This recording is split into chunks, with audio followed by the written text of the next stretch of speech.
देवमान्य असे असणारे जगद्गुरु तुकोबाराय त्यांचा हा 4 चरणांचा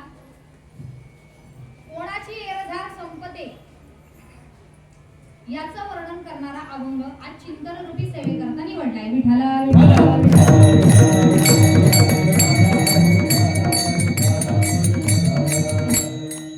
अभंगाला सुरुवात करण्यापूर्वी, चिंतनाला सुरुवात करण्यापूर्वी अल्पसा परिहार देणं अनिवार्य आहे. तो अशा पद्धतीनं श्री वारकरी संप्रदाय माऊली भजन मंडळ आयोजित नामसंकीर्तन सोहळा, महाशिवरात्री निमित्त चालू असलेला हा नामसंकीर्तन सोहळा आणि आजचे या कीर्तन सोहळ्याचं 29वे हे वर्ष आहे आणि या 29व्या वर्षाची आजची ही दुसऱ्या दिवसाची सेवा माझ्या वाट्याला आली. मला वाटतं गेल्या वर्षी मला तिसरा दिवस होता.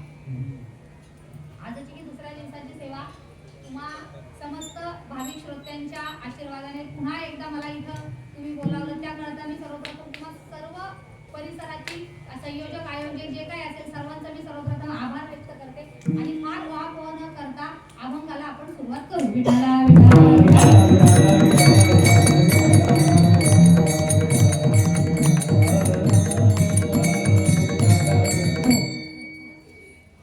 सर्वप्रथम अभंगाचा थोडक्यात भावार्थ तुमच्या समोर ठेवते. जगद्गुरु तुकोबाराय अभंगाच्या माध्यमातून सांगू इच्छितात. साठविला हरी जिही हृदय मंदिरी. तुकोबाराय म्हणतात भगवान परमात्म्याला हरीचा उच्चारण तुकोबाराय करतात. साठविला हरी कुठं साठविला? जिही हृदय मंदिरी. भगवान परमात्मा एकदा का हृदयात साठवला की काय होतं? थोडासा माईकचा आवाज.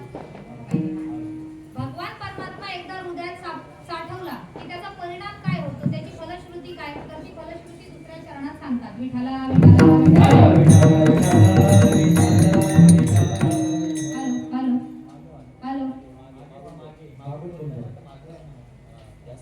जास्त मागे नाही आधी जरा पुढे. हॅलो हॅलो हॅलो बस हॅलो. जगद्गुरु तुकोबाराय म्हणतात हा बस आता बरोबर. साठविला हरी जिही हृदय मंदिरी.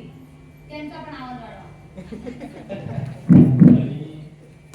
एक चेक करून घ्यायचा. हा बस एवढाच ठेवा.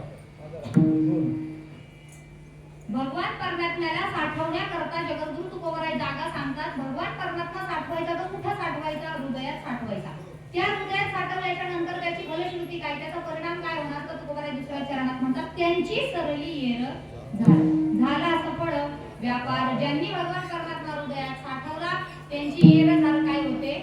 संपत्ती. येर झाला पण पुढे बघूयात. आणि त्यांचा व्यापार काय होतो? सफळ होतो.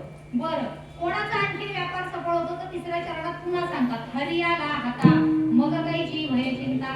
ज्यांच्या हातात भगवान परमात्मा आला मग अशांच्या ठिकाणी चिंता शिल्लक राहत नाही, भय शिल्लक राहत नाही. मग ज्यांच्या ठिकाणी भय नाही, चिंता नाही, त्यांचा सफळ झाला व्यापार. आणि शेवटच्या चरणात जगद्गुरु तुकोबाराय म्हणतात तुका म्हणे हरी काही उरोने दिउरी.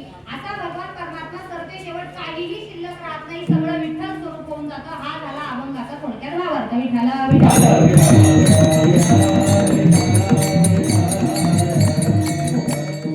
आता नीट लक्षपूर्वक ऐका. तुकोबाराय म्हणतात त्यांची सरली येरघाट झाला सफळ व्यापार. त्यांचा व्यापार सफळ झाला. व्यापार सफळ झाला काय म्हणतात? सफळ झाला म्हणजे पूर्णता प्राप्त झाली, सफळ झाला. कोणाचा व्यापार सफळ झाला? साठविला हरी त्यांचा व्यापार सफळ झाला. कोणाचा व्यापार सफळ झाला? ज्यांच्याकडे चिंता नाही, ज्यांच्याकडे भय शिल्लक राहिलं नाही, त्यांचा व्यापार सफळ झाला. आणि ज्यांच्याकडे शेवटी काहीही शिल्लक न राहता एकमेव भगवान परमात्मा शिल्लक राहतो त्यांचा व्यापार सफळ झाला. विठाला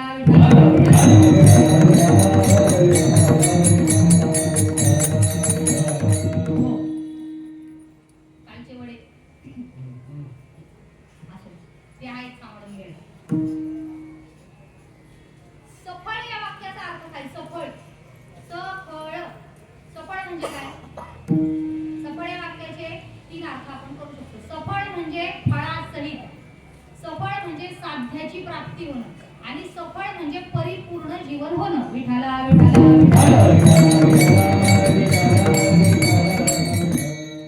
सफळ म्हणजे काय? सफळ म्हणजे फळासहित.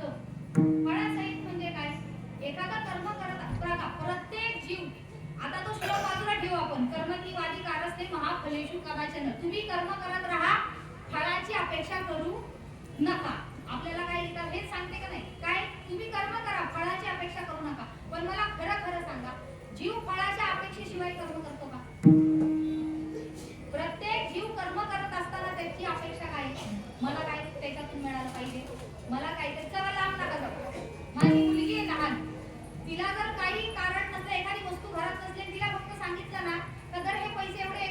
पण पोहे आण बरं दुकानातून. ती मला काय म्हणते, मी जाते पण मला काय दिसत. म्हणजे म्हणतात की नाही लेकर आपल्याला की मी जाते, मी करतो तुझं काम, मी दुकानातून आई तुला सांगितलेली वस्तू मी जाऊन आणतो, पण त्या बदल्यात तू मला म्हणजे 100 रुपये हातात दिले, 80 रुपयाची वस्तू असली तर 20 रुपये शिल्लक राहिले, मग ती मी ठेवू का?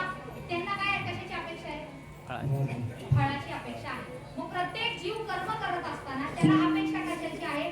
फलाची अपेक्षा आहे. जीव कर्म करत असताना फलाशिवाय कर्म करत नाही. विठाला विठाला विठाला म्हणजे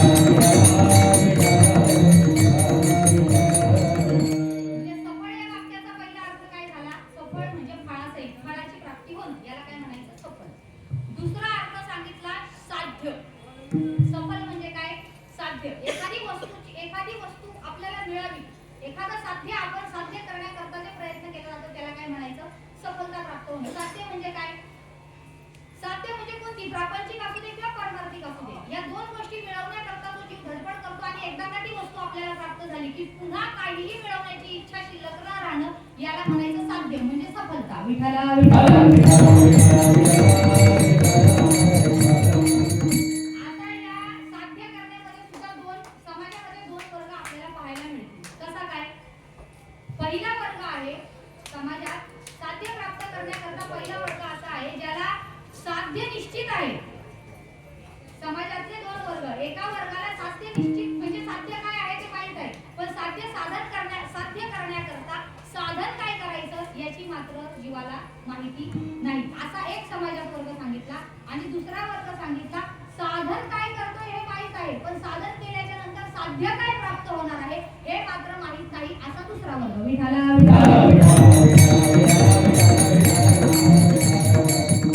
आता पहिला वर्ग काय सांगितला? साध्य निश्चित आहे, पण साध्य निश्चित आहे त्या साध्यापर्यंत पोहोचण्याकरता साधन काय करायचं हे एका वर्गाला माहित नाही. उदाहरण द्यायचं झालं तर आपल्या घरात लहान लहान मुलं आहेत, 3री 4थी 5वीची मुलं आपल्या घरात असतात.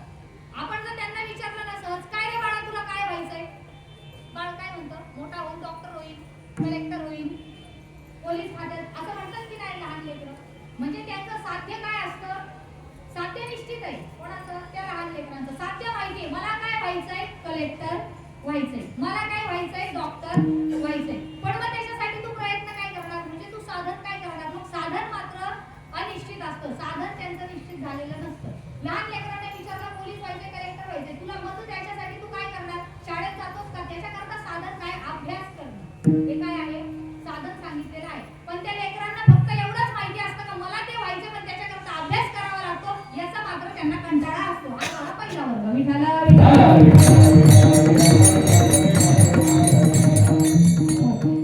आणि आता दुसरा वर्ग सांगितला. दुसरा वर्ग कोणता सांगितला? साधन माहिती काय करतोय, पण साधन केल्याच्या नंतर साध्य मात्र निश्चित केलेलं नसतं. साधन जीव करत असतो, म्हणजे प्रयत्न चालू आहे, पण प्रयत्न केल्याच्या नंतर नेमका आपल्याला त्याच्यातून मिळणार काय याची निश्चिती मात्र, याची निश्चित उपाय त्या जीवाकडे काय नसतो. आता याला उदाहरण द्यायचं झालं तर आता बघा 12वीचे पेपर चालू आहेत मुलांचे. आता काय? आता 12वीची परीक्षा चालू आहे आणि मग असंच एका ठिकाणी गेलेले असताना आता कुठं आपण एखाद्याच्या घरी गेलो, आता आम्ही कीर्तनाला आलोय, कोणाच्या घरी बसलो तर तिथं भाऊ विचारावं लागतं कसं काय मुलं बाळा किती तुम्हाला काय चालू आहे. हल्लीकडच्या काळामध्ये कीर्तनकाराला अभंग नाही आला तरी चालेल, पण विचारपूस मात्र करता आली पाहिजे. ज्याला जीवा समाजाची विचारपूस करता येते ना त्यानेच कीर्तन करावं. विठाला आणि मग एकाच घरी असं केलेलं असताना त्या घरातला मुलगा 12वीची परीक्षा देत होता आणि मग त्याला विचारलं काय रे बाबा काय करतो? काय करतोस म्हणजे आता सध्या तुझं काय चालू? आपण सहज विचारून जातो. त्या मुलाने काय उत्तर द्यावं? आता 12वीची परीक्षा चालू आहे, म्हणजे मी करतोय काय? माझे प्रयत्न काय आहेत? तर 12वीचा पेपर मी देतोय, माझी परीक्षा चालू आहे. मग पुढे काय करायचंय?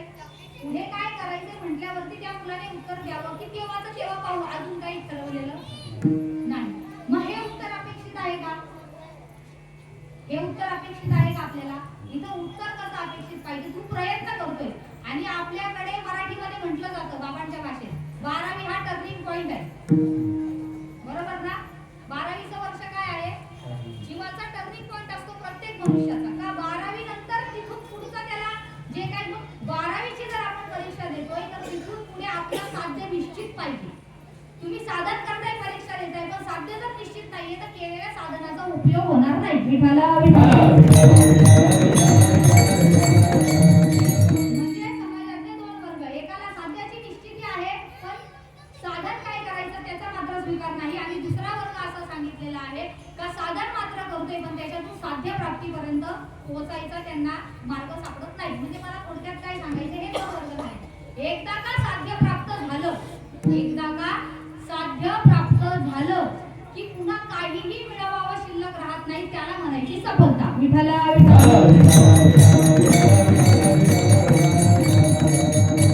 हो. जीवाने ठरवलेलं साध्य प्राप्त झालं की पुन्हा काहीही मिळण्याची अपेक्षा न राहणं, त्याला म्हणायचं सफळ. कृत्य झालो इच्छा केली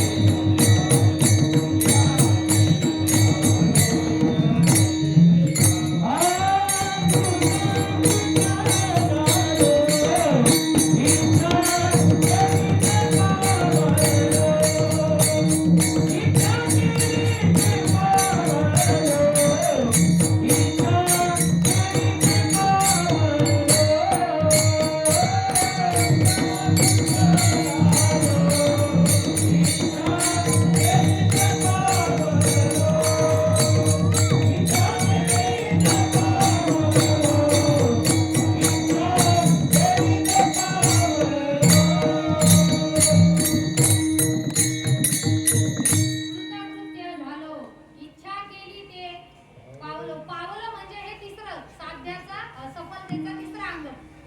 पावलो म्हणजे पूर्ण झालं.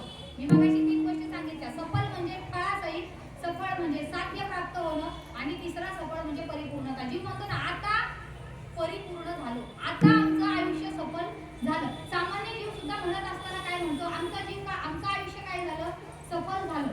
पण मला एक गोष्ट सांगा, सफल होणं म्हणजे काय? आता महाराजांनी दिलेल्या प्रमाणानुसार कृतकृत्य झालो, इच्छा केली ते पावलो. इच्छा केली ते पावलो. पावलो म्हणजे पूर्ण झालं. पावलो म्हणजे काय झालं, पूर्ण झालं. पण मला एक गोष्ट सांगा, इच्छा केली, कोणती इच्छा केली? आता इथं सफलतेचा खरा अर्थ इथं दडलेला आहे. तुम्ही इच्छा कोणती करताय, ती परमार्थातली आहे की प्रपंचातली आहे? या इच्छेवर जीवाची सफलता अनुसरून आहे. विठाला विठाला.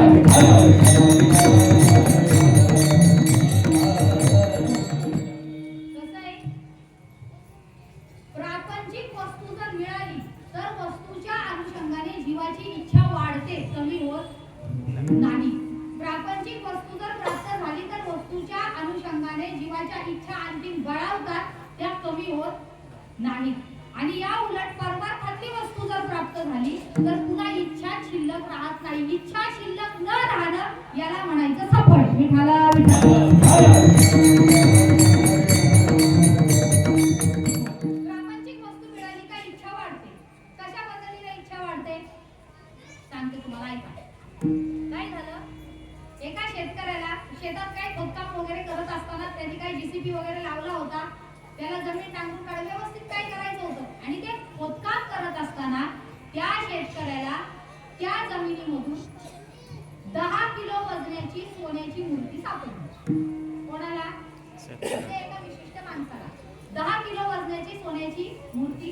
आत्ताचं 10 किलो सोनं म्हणजे किती झालं? एक आजचा भाव मी विचारून आले, 1,60,000 नाही, आज 1,30,000 कमी झालं. नाही 24 कॅरेटच 1,30,000 म्हणजे आज. ऐका नाही, मी जाऊन आले ना मगाशी, म्हणून सांगते. म्हणजे त्या माणसाला 10 किलो वजनाची सोन्याची मूर्ती त्याच्या शेतात सापडली. मग तो घरी आला, त्याने ती मूर्ती छान धुतली वगैरे, स्वच्छ केली आणि त्या मूर्तीच्या खाली काहीतरी लिहिलं होतं ते वाचलं आणि डोक्याला हात लावला आणि तो माणूस खाली रडत बसला. सोन्याची मूर्ती आपल्या गावातील एका माणसाला सापडली. मग गावातल्या गावकऱ्यांना सुद्धा काय असतं त्याचं, ती उत्सुकता बघण्याकरता कौतुक. अरे बाबा, त्याला काही त्याच्या शेतामध्ये खोदकाम करताना XYZ काय असेल ती सोन्याची मूर्ती समजता सगळा गाव गोळा झाला. काय, ती मूर्ती बघण्याकरता. आणि मग गाव आला आणि गावाने पाहिलं का आताच्या काळात 10 किलो सोन्याची मूर्ती मिळणं म्हणजे किती भाग्याचं आहे. हा माणूस रडत का बसलाय म्हणून एकाने त्याच्या जवळ गेला आणि त्याला विचारलं, अरे बाबा, तुला 10 रडतोच कशाला? तो म्हणाला त्या मूर्तीच्या खाली काय लिहिलंय ते वाचा. काय म्हणाला तो? त्या मूर्तीच्या खाली जे लिहिलंय ते वाचा. आणि मग त्या माणसाने जाऊन मूर्तीच्या खाली लिहिलेलं वाक्य वाचलं आणि मग त्याला त्याच्या रडण्याच्या मागचं कारण कळालं. त्या मूर्तीच्या खाली असं लिहिलं होतं, 10 किलो वजनाची ही सोन्याची 10वी मूर्ती आहे. काय लक्षात आलं तुमच्या? रडतोय का? मग तो रडतोय कशाला? मग बाकीच्या नाव गेल्या कुठं? आलं का लक्षात?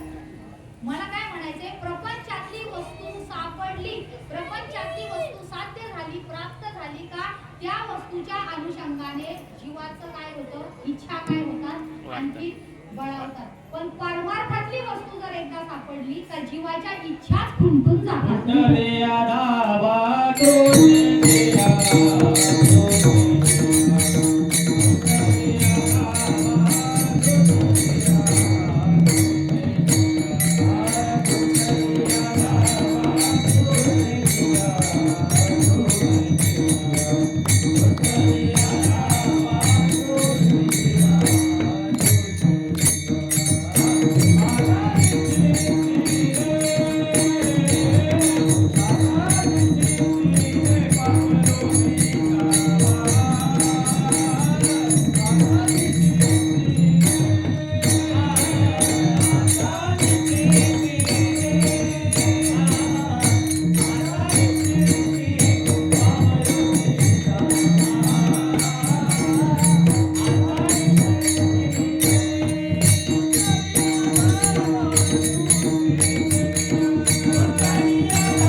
याच्या विरुद्ध प्रापंचिक वस्तू सापडली का जीवाच्या इच्छा खुंटत नाही, जीवाची इच्छा कमी होत नाही. एकाचं लग्न जुळत नव्हतं, एकाचं लग्न जुळत नव्हतं. आणि मग त्याला विचारलं, काय मग आता तुझी इच्छा काय शिल्लक? काय नाही, आता फक्त लग्न झालं ना की माझी इच्छा काय होती, तेवढीच इच्छा राहिली, मग लग्न व्हावं.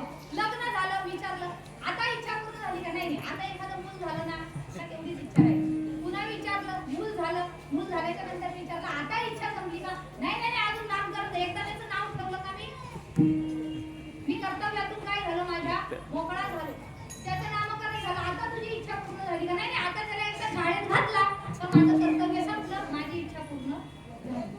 शाळेत घातलं, आता तुझी कुठपर्यंत चालणार हे चालणार कुठपर्यंत? नातवाचं लग्न होईपर्यंत जीवाची काय इच्छा शिल्लकच राहते. ते कर्तव्यातून जीव कधीही पार पडत नाही. धन्योहम कर्तव्य मेन विद्यन्ते किंचित. कर्तव्य कधी जीवाचं संपत नाही, ते वाढतच राहतं. म्हणजे जीवाची इच्छा काय होत राहते, वाढत राहते, इच्छा संपत नाही. पण परमार्थिक वस्तू काय एकदा आपल्याला सापडली किंवा परमार्थिक वस्तूची प्राप्ती झाली का मग जीव सफळ होतो, मग तो परिपूर्ण होतो, मग त्याचा व्यापार काय होतो, सफल होतो.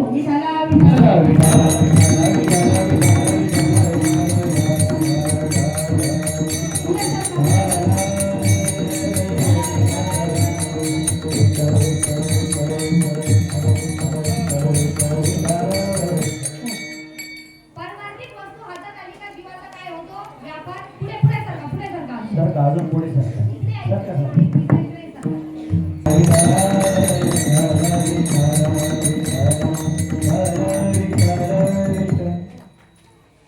असाच एखादा कुणीतरी व्यक्ती होता आणि त्यांनी हे सगळे सफलतेचं गणित पाहिलं. त्यांनी विचार करायला लागला, आम्ही एवढे सत्ताधीश पाहिले आमच्या आयुष्यात, आम्ही इतके संपत्तीवान पाहिले, पण कुणाचाही आयुष्य सफल झालंय असं म्हटलेलं ऐकलेलं नाही. मग आमचं आयुष्य नेमकं सफल होणार तरी कशाने? अनेक सत्ताधीश आहेत जगात, अनेक संपत्तीवान आहेत, पण संपत्ती असणं आणि सत्ता असणं म्हणजे सफल आयुष्य होतं असं असतं का? अजिबात नाही. संपत्ती आणि सत्ता असलेल्याचं जर आयुष्य सफल होत असतं तर रावण सफल झाला नसता का? त्याच्या एवढी संपत्ती आहे का कोणाकडे? नाही ना. कोटी घरे जेथे काशाने तांब्याची शुद्ध कांचनाची सप्तकोटी शुद्ध कांचनाची सप्तकोटी शुद्ध कांचनाची सप्तकोटी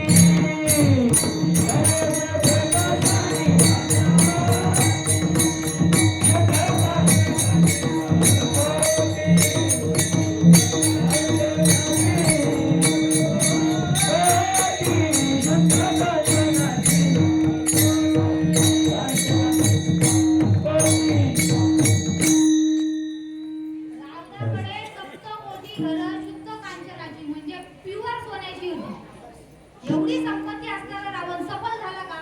नाही झाला. सफल असण्याच्या मागचं आणखीन एक गणित सांगितलं. योगशास्त्र असं सांगतं की 5 गोष्टी. जीव जर क्लेश रहित असेल तर त्याचं आयुष्य सफल होतं. जीव जर क्लेश युक्त असेल तर त्याचं आयुष्य सफल होत नाही. विठाला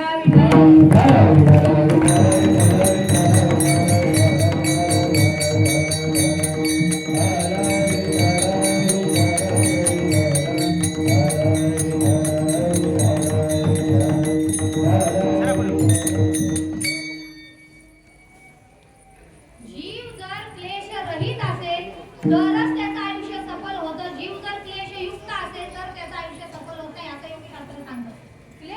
क्लेश रहित आणि क्लेश युक्त. क्लेश म्हणजे काय सांगितलं योगात? 5 गोष्टी सांगितल्या क्लेशाकरता. अविद्या, अस्मिता, राग, द्वेष आणि अभिनिवेश. किती? 5 गोष्टी सांगितल्या. अविद्या, अस्मिता, राग, द्वेष आणि अभिनिवेश. अविद्या म्हणजे काय? अविद्येची अनेक व्याख्या आलेल्या आहेत. अविद्या म्हणजे काय? थोडक्यात आणि सोप्या भाषेत सांगते. जे जसं वाटतंय ते तसं नसणं याला म्हणायचं अविद्या. सोप्या भाषेत तुम्हाला सांगितलं. जे जसं वाटतं ते तसं नसणं. जे जसं दिसतं ते तसं नसतं याचं नाव अविद्या. थोडक्यात की झाली अविद्या. अविद्या म्हणजे माया. अनेक नावं दिलेली आहेत त्याला. अविद्या म्हणजे माया. दुसरी सांगितली अस्मिता. अस्मिता म्हणजे काय? बुद्धी आणि आत्मा एकच आहे असं मानून चालणं म्हणजे अस्मिता. राग म्हणजे काय? राग विषय म्हणजे काय? अनुकूल विषयावरती अत्यंत जीव जडलेला असणं म्हणजे अनुकूल विषयावरची अत्यंत प्रीती म्हणजे राग. आणि द्वेष म्हणजे काय? प्रतिकूल गोष्टीचा अत्यंतिक क्रोध म्हणजे द्वेष. राग माणसाला कधी येतो?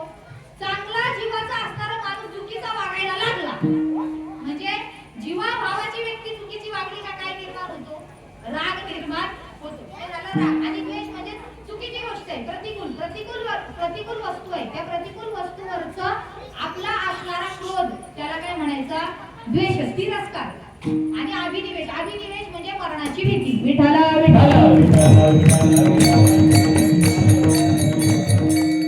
5 गोष्टी ज्यांच्याकडे नाहीत. थोडक्यात आता सांगू तर 5 बाकीच्या 4 शिल्लक राहू दे. आपल्याकडे वेळ नाही. मला अजून पुढचं सांगायचंय. अविद्या नावाची वस्तू ज्याच्याकडे नाही, ज्याच्या ठिकाणी ज्याच्या चित्ताच्या ठिकाणी अविद्या शिल्लक राहिलेली नाही, जो ज्ञान संपन्न आहे असा व्यक्ती क्लेश रहित असतो आणि असाच व्यक्ती भगवान परमात्म्यापर्यंत पोहोचू शकतो. विठाला माया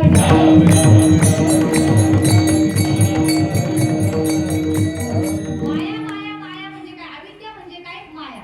आणि या मायेच्या आवरणामध्ये तुम्ही आम्ही सगळेजण गुरफटलेलो आहोत. या मायेच्या आवरणामध्ये तुम्ही आम्ही सर्वजण सापडलेलो आहोत. मग तुमच्या आमच्यासारखा सामान्य जीव स्वतःच्या बळावर ही माया करून जाऊ शकतो का?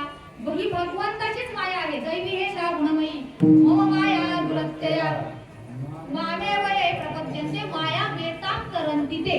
जर तुम्हाला हा संसार सिंधू तरून जायचा असेल तर कोणाला सोबत घ्यावं लागेल?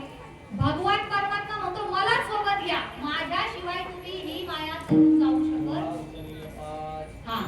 भवदुस्तर नदीचा कोण पार करू शकतो? ज्याने भगवंताला सोबत घेतलेला आहे. आणि तो भगवान परमात्मा एवढा कृपाळू आहे, एवढा उदार आहे का आपल्यासाठी हा भवसागर आपल्याला तरून घेऊन जाऊ शकतो. तुका म्हणे हा तव कृपेचा नामासाठी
शिवाय ही माया करून जाता येणार शक्य नाही. मग असं कोणीतरी पाहिलं, त्या व्यक्तीच्या अंतःकरणात प्रश्न निर्माण झाला. तुकोबाराय म्हणतात आम्ही सफळ झालो, आमचा व्यापार सफल झाला, आम्ही परिपूर्णतेच्या अवस्थेला प्राप्त झालो, आम्हाला साध्याची प्राप्ती झाली. मग तुकोबाराय नेमकी साध्याची प्राप्ती तुम्हाला झाली कशी? तुकोबाराय म्हणतात आम्हाला साध्याची प्राप्ती झाली कशाच्या जोरावरती? एकच गोष्ट आम्ही अंतःकरणात साठवली, अभंगाचा प्रथमचरण. साठविला रे, साठविला रे,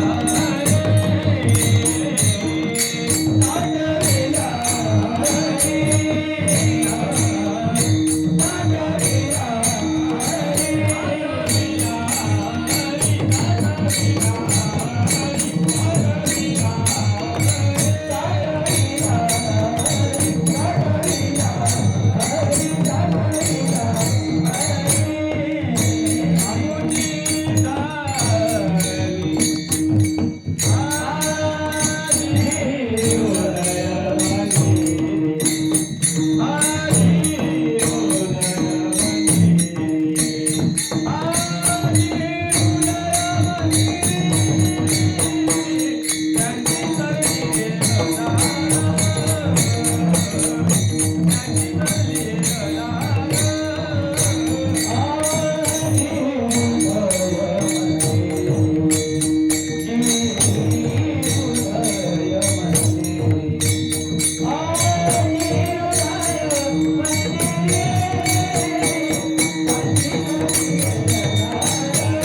तुकोबाराय म्हणतात साठविला. काय म्हणतात? साठविला. मनुष्य वस्तू समजा. आता भगवंत बाजूला ठेवा. आपल्याला वस्तू जर साठवायची असेल तर ती वस्तू पहिली तर आपल्यापासून लांब असणं गरजेचं आहे. ज्या अर्थी साठवला म्हणतात त्या अर्थी भगवान परमात्मा आपल्यात नाही, आपल्या जवळ भगवंत नाही, हे सिद्ध होतं. तुकोबाराय काय म्हणताय? साठविला. ज्या अर्थी साठवला म्हणतात त्या अर्थी भगवंत आपल्या जवळ नाही, म्हणजे तो दूर कुठेतरी आहे, लांब कुठेतरी आहे. मग त्याला काय करायचंय? गोळा करायचंय आणि साठवायचंय. हाच अर्थ होतो की नाही याचा? पण आता विचार करायचा झाला तर शास्त्र वेगळं सांगतं, गीता वेगळं सांगते. सगळ्या संतांची वचने एका ठिकाणी येऊन आपल्याला गोळा झालेली दिसतात. म्हणजे उदाहरण सांगायचं तर काय? छांदोग्य उपनिषदामध्ये असं सांगितलंय, सवा आयुष हृदय, सवा आयुष आत्मा, हृदय तस्यैत देव, निरुक्तम हृदय मिति तस्मात् हृदयम. काय सांगितलं उपनिषदात? का आत्मा हाच ईश्वर आहे आणि हा असा असणारा आत्मा आपल्या हृदयामध्ये कुठं काय करतो? वास करतो.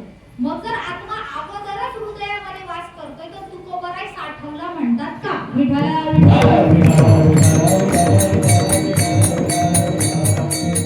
नवे नवे गीता सुद्धा तेच म्हणते, ईश्वर सर्व भूतानां हृदयेषु तिष्ठति. भगवान परमात्मा कुठे आहे? आपल्या हृदयामध्ये आहे. 15व्या अध्यायात सुद्धा भगवंताने हे सांगितलं, सर्वस्यचाहं हृदि सन्निविष्टो मत स्मृती ज्ञान वपोहनञ्च वेदेश्च सर्व देव वेद्यो वेदांत कृद्वेद विदेव चाहं. हे रवी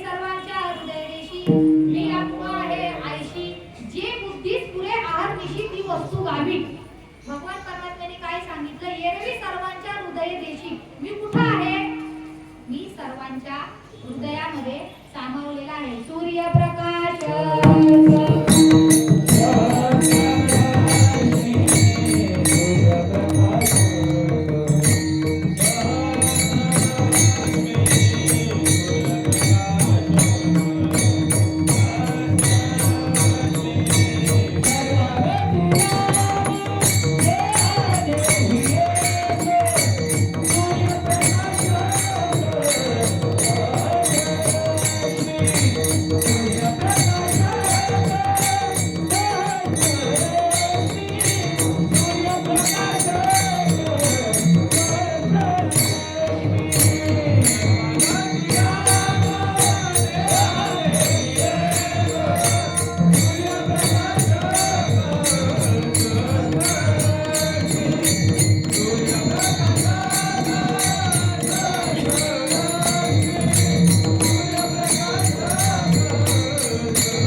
म्हणजे भगवान परमात्मा सगळ्यांच्या हृदयामध्ये विराम असता सर्व सुखाचा आराम परिभ्रांतीचे कामू विषय. भगवान परमात्मा कुठे आहे? सर्वांच्या हृदयात आहे. या सगळ्या प्रमाणांवरून काय सिद्ध होतं? भगवान परमात्मा आपल्यापासून कुठेच गेलेला नाही. तो आपल्या हृदयामध्ये सत्यत्वाने नेहमी आपल्या अंतःकरणात आपल्या हृदयामध्ये सामावलेला आहे. काय झालं याच्याकरता एक उदाहरण देते तुम्हाला. एक व्यक्ती धावायला लागला. एक व्यक्ती काय करायला लागला? धावायला लागला. धावत होता 6 महिने झाले, 7 महिने झाले. सकाळी उठायचा, धावायचा, संध्याकाळ झाली का थांबायचा, सकाळी उठायचा, धावायचा, रात्र झाली का थांबायचा. ऐका हे आमचं तुम्हाला नाही कळलं, तुम्ही कळा. ऐका तो व्यक्ती धावत होता आणि मग एक दिवस असाच त्याची दिनचर्या. सकाळी उठला, धावायला लागला. एका पारावरती एक साधू महात्मा बसला होता. त्यांनी त्या धावणाऱ्या व्यक्तीला पाहिलं. खूप जोरात आला, मॅरेथॉन जशी काय त्याची चालली आणि आवाज दिला, म्हणे अरे बाळा थांब, एवढा थापा टाकत कुठे चाललाय, धावतोयस कशाला? त्या व्यक्तीने सांगितलं, मी फार महत्त्वाचा शोध लावतोय. तुमचं काय काम आहे? कशाला थांबवलं? मग जाऊ दे म्हणे. अरे मग तू काय कशाचा शोध लावतोयस? ते धावून कसला शोध लावणार आहे? मग त्या व्यक्तीने सांगितलं, बाबा मी काय करतोय, पूर्व दिशा जिथं संपते, नीट लक्षपूर्वक ऐका, मी कसला शोध लावतोय? पूर्व दिशा जिथं संपते आणि पश्चिम दिशा जिथून चालू होते त्याचा मध्यबिंदू सापडवतो. काय म्हणाला तो? पूर्व दिशा जिथं संपते आणि पश्चिम दिशा जिथून चालू होते त्याचा मध्यबिंदू मी काय करतोय? शोधतोय, त्याचा मी शोध लावतोय. साधूजींनी सांगितलं, किती दिवस झालं धावतोय? म्हणजे 6-7 महिने झाले धावतोय. तो म्हणाला, अरे मूर्खा, 6 महिने काय 6 जन्म जरी धावलास ना तरी तुला मध्यबिंदू सापडणार नाही. म्हणजे असं कसं सापडणार नाही? मी सापडणार. म्हणजे इकडे तुला सांग.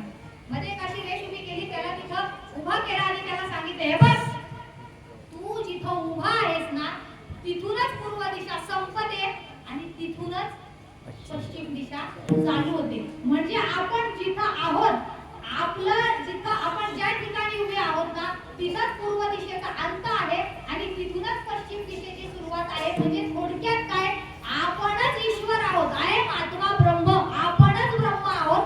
आपल्या अंतःकरणामध्ये आत्मा रूपाने भगवान परमात्मा आपल्या हृदयात आहे. मग तो आपल्यापासून दूरही नाही, जवळही नाही, आपणच आहोत. मग आपल्या अंतःकरणात सत्यत्व नित्यत्वाने असणारा भगवान परमात्मा तुकोबराई साठवला म्हणतात का? विठाला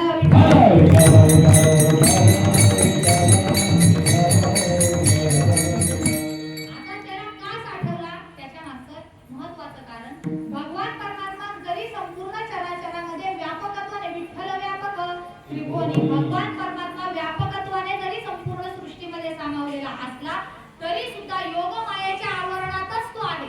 भगवान परमात्मा कुठे आहे? योग मायेने काय झालेला आहे? तो आच्छादिलेला आहे. योग मायेचं आवरण त्याच्यावरती आहे. कसं काय योग मायेचं आवरण? त्याच्याकरता सुद्धा आता मला सांगा, देव आता कुठे? देव भगवान परमात्मा आता कुठे? आपण जातो ना वारीला, देव कुठे? पंढरपुरात आहे. देव कुठे आहे? तसा आपल्या सगळीकडे, पण थोडक्यात मला काय सांगायचं आहे, देव कुठे? पंढरपुरात आहे. म्हणजे पंढरपूर काय आहे देवाचं? पंढरपूर काय आहे देवाचं? माहेर आहे का?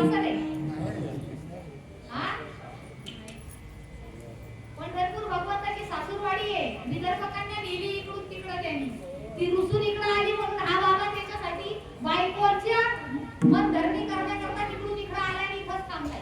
कोण? भगवान परमात्मा. मग देव कुठं आहे? सासूरवाडीत आहे. मग सासूरवाडी म्हणजे काय? सासूरवाडीत असणं म्हणजे रुक्मिणी मातेच्या माहेरी भगवान परमात्मा आलेला आहे.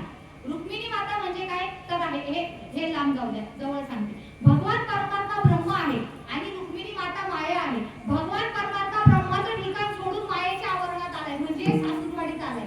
रुक्मिणी माता तिच्या माहेरी आहे. कुठं आहे? तिच्या माहेरी. हे मृत्यूलोक काय आहे? रुक्मिणी मातेचं ठिकाण आहे, हे माहेर आहे. आणि भगवान परमात्मा व्यापक आहे, ब्रह्म आहे, पण मायेच्या आवरणामध्ये आल्यामुळे जीवाला तो कळू शकत. कल्पना विद्या तेने झाला जीव.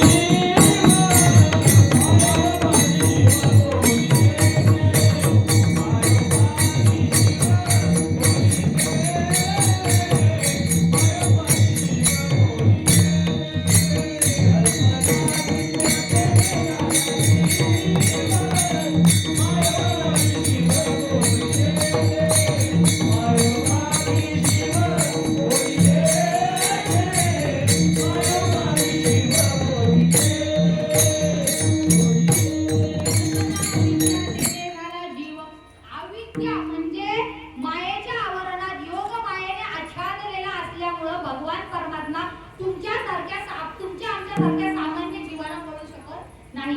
आपल्याला त्याला ओळखता येणार नाही. मग त्याला ओळखलं ना ज्यांनी, साधू संतांकडे, त्यांनी का ओळखलं? कारण त्यांचा व्यापार सफळ झाला. सफळ का झाला? कारण संत क्लेशरहित झाले. क्लेशरहित झाल्यामुळे भगवान परमात्म्याचं यथार्थ ज्ञान त्यांना झालं आणि ते यथार्थ ज्ञान झाल्यामुळे त्यांना भगवान परमात्मा काय करता आला?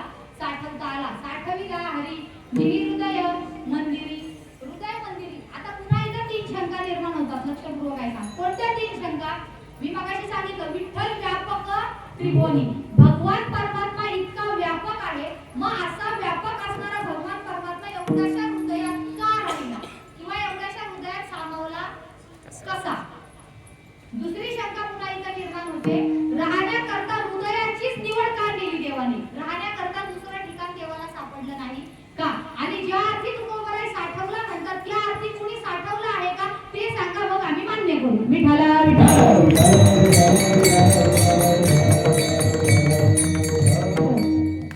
आता बघा, पहिली शंका, एवढा व्यापक असणारा भगवान परमात्मा एवढ्याशा हृदयात कसा काय येऊन राहिला? एवढ्याशा हृदयात कसा काय साठवला?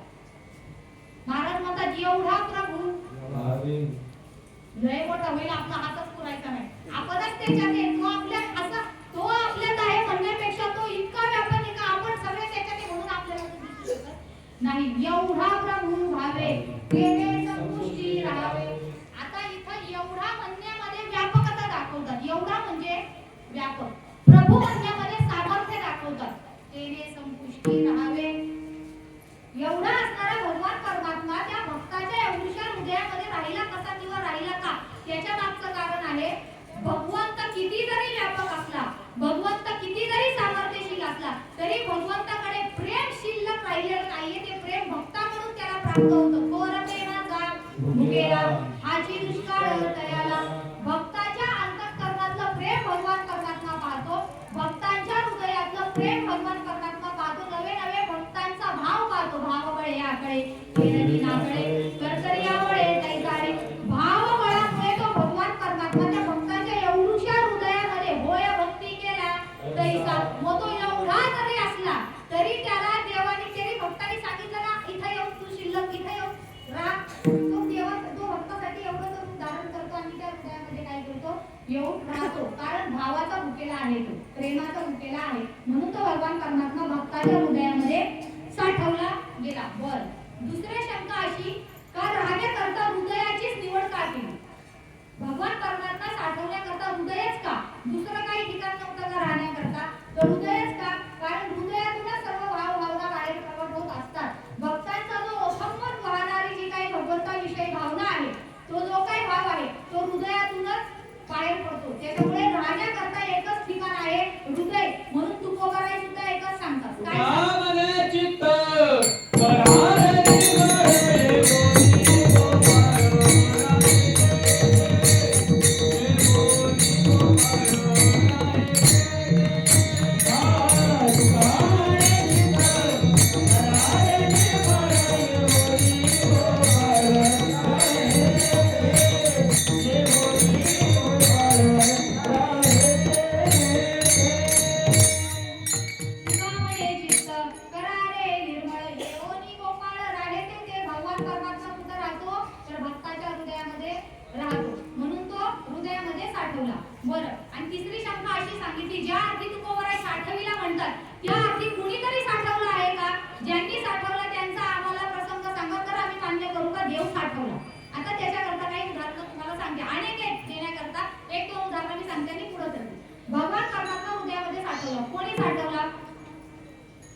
शेतकरी होते. कांदा मुळा भाजी अवघी विठाबाई माझी. फक्त आणि फक्त शेतीमध्ये रममान असणारे ते सावता महाराज. आणि एक दिवस नामदेवराय मुख्यत्वाने कुर्मादासांची भेट घेण्याकरता नामदेवरायांनी भगवान परमात्मा निघालेले असताना नामदेवरायांच्या अंतःकरणामध्ये मीच देवाचा निस्सीम भक्त ही एक थोडीशी अहंकाराची भावना उत्पन्न झालेली होती. ती अहंकाराची भावना नष्ट करण्यासाठी देवाने केलेली ती तो एक लीला होती असं आपण म्हणायला हरकत नाही. जाता जाता सावता महाराजांचा मळा लागला आणि मग नामदेवराय आणि भगवंत काय करायचे, चालता चालताना ठरवलं म्हणजे काही टाइमपास नाही करायचं. देवाने आणि काय नामदेवरायांनी काय ठरवलं, नुसतंच चाललोय बोर झालं म्हणे. आता काय करायचं, मग आपण काहीतरी खेळ खेळत चालूया. खेळ खेळत चालायचं असं ठरवल्याच्या नंतर त्यांनी मग काय खेळ खेळायचा, आपण लपंडावाचा खेळ खेळू असं देवाने सांगितलं. मग नामदेव महाराज लपायचे, देव सापडवायचे, देव लपायचे, नामदेव महाराज सापडवायचे. असं करता करता नामदेव महाराजांवर डाव आला का आता भगवंताला सापडवायचं. पळत पळत पळत भगवान परमात्मा इथं दिसायचे ते तिथं गुप्त व्हायचे, तिथं दिसायचे तर तिथून गुप्त व्हायचे. सावता महाराजांच्या मळ्यापर्यंत भगवान परमात्मा आले आणि सावता महाराजांजवळ सांगतात की मला लपायला कुठंतरी जागा दे. अरे देवा एवढा धापा कशाला तू टाकत आलास? नाही ते चोर म्हणे माझ्या मागे लागलेत, मला सापडवतात. मला लपायला काय दे, मला लपायला कुठंतरी जागा दे. मग त्या सावता महाराजांनी सांगितलं की काय तिकडे एवढी मोठी केळीचा मळा आहे, इकडे उसाचा मळा आहे, कुठे टाकायचं, जा उसाच्या मळ्यात म्हणे. साल पाठवून निघत ना म्हणे उसाच्या मळ्यात, तिकडे नाही जाणार म्हणे. मग केळीच्या मळ्यात, अरे बाबा जो चोर मागं लागलाय तो दुनियेचा शहाणा आहे, तो असा मला सापडवू शकतो.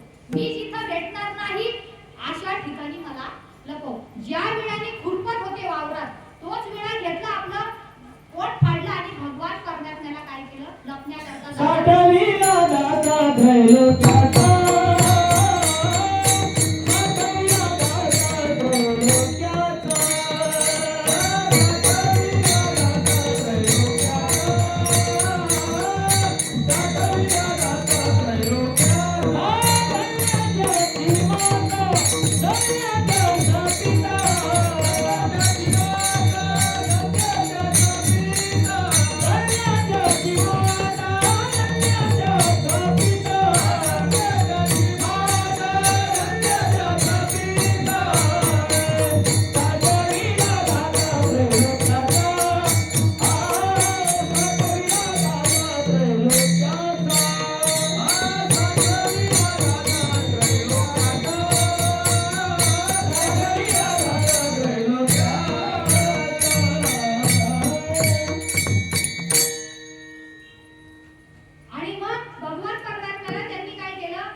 घेतली. इतक्यात नामदेवराय तिथे आले. म्हणे महाराज इथे देव आले होते का? म्हणे इथे नाही आले. म्हणे भगवान परमात्मा कुठे नाही? म्हणे इथे आले होते का? म्हणजे अरे देव सगळीकडे. ते वेदांत सांगतो म्हणले मला. देव आलाय का ते सांग.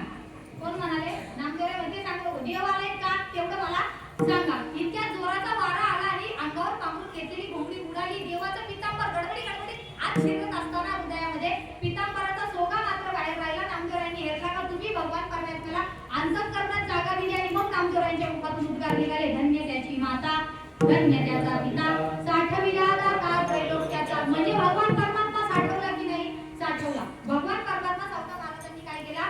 आपल्या हृदयामध्ये साठवला. आणखी कोणाचं प्रमाण द्यायचं? जनाबाईचं सुद्धा प्रमाण बघा. जनाबाई सुद्धा म्हणतात, काय म्हणतात? हृदयबंदी खाना केला आत विठ्ठल कोंडीला. कोंडीला म्हणजे साठवला. कुठं साठवला? हृदयबंदी खाना केला. हृदयात काय केला? भगवान परमात्मा साठवला. हनुमंतरायांचा प्रसंग तर जगविख्यात आहे, सगळ्यांना माहिती आहे. रामायण ते युद्ध संपलं तिकडे. रावणाचा वध झाला. भगवान परमात्मा श्री रामचंद्र पुन्हा एकदा येऊन अयोध्या त्यांच्या राजगादीवर बसले. बसल्याच्या नंतर ज्यांनी ज्यांनी मदत केली होती, ज्यांचे उपकार होते प्रभू श्री रामचंद्रांवरती, प्रत्येकाचे उपकाराची परतफेड म्हणून प्रत्येकाला काही ना काहीतरी प्रभू श्री रामचंद्रांनी दिलं. विभीषणाला लंकेचं राज्य दिलं, सुग्रीवाला किष्किंधेचं राज्य दिलं. असं प्रत्येकाला काय केलं? प्रभू श्री रामचंद्रांनी ज्यांनी ज्यांनी त्या युद्धामध्ये सहभाग घेतला प्रत्येकाला काहीतरी भेट म्हणून दिली. त्यांच्या उपकारातून उतराई होण्याकरता. राहिले फक्त हनुमंतराय. हनुमंतरायांना मात्र प्रभू श्री रामचंद्रांनी काहीच दिलं नाही. का दिलं नाही माहिती का? याच्या मागचं एक कारण आहे. मोठी माणसं असतात ना, लक्षात घ्या.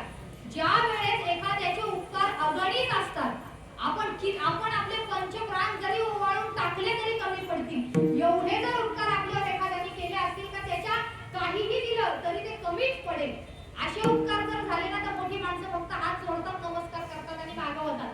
म्हणजे तुम्हाला देण्याची आमची कॅपॅसिटी काय घ्यावे नाही. त्याची काय द्यावे त्याची व्हावे उतराई, काय द्यावं तुम्हाला, आम्ही याच्यातून उतराई होऊ शकत नाही. आणि मग परमेश्वर रामचंद्राने मनोमन हनुमंतरायांना नमस्कार केला. पण सीता मातेला मात्र ते थोडंसं, पण आता शेवटी मायाच नाही. सीता मातेला खरं नाही वाटलं. ते म्हणाले खरा जो काही आपल्यावर उपकार केलेला आहे तो हनुमंतरायांनी केलेला आहे आणि माझ्या हनुमंतालाच देवाने काही दिलं नाही. सीता मातेला राग आला.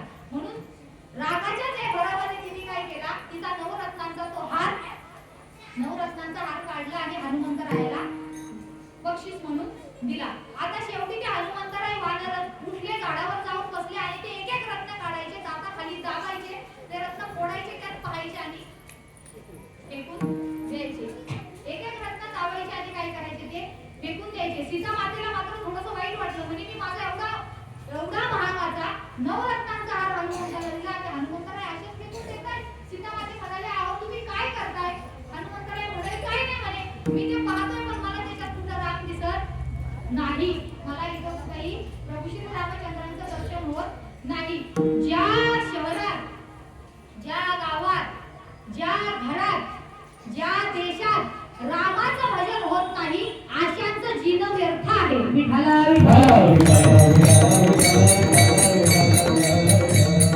रामदास स्वामींना तेच म्हणतात, जसे राम ते धाम सोडून द्यावे, सुखालागी अरण्य सेवित जावे. जिथं भगवान परमात्मा रामचंद्र नाही तिथं राहण्यात सुद्धा अर्थ नाही. भगवान हनुमंतरायांनी सांगितलं मला याच्यात राम दिसत नाही, मी टाकून देतो. मग पार्वती आपलं सीता माता म्हणाली तुम्ही एवढं करताय, तुमच्यात आहेत का प्रभू श्री रामचंद्र. म्हणे आहेत ना, का नाही.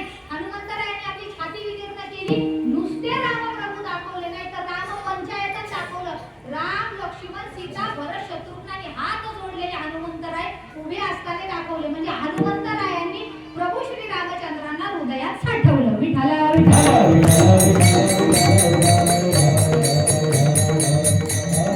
म्हणजे या सगळ्यांवरून काय सिद्ध होतं, साठविला हरी जिही हृदय मंदिरी. मग त्याच्या साठवल्याच्या नंतर परिणाम काय होणार, काय फळाची प्राप्ती होणार, तर तू बघा अभंगाच्या दुसऱ्या चरणात त्याची सरणी धारा, त्याची सरणी धारा,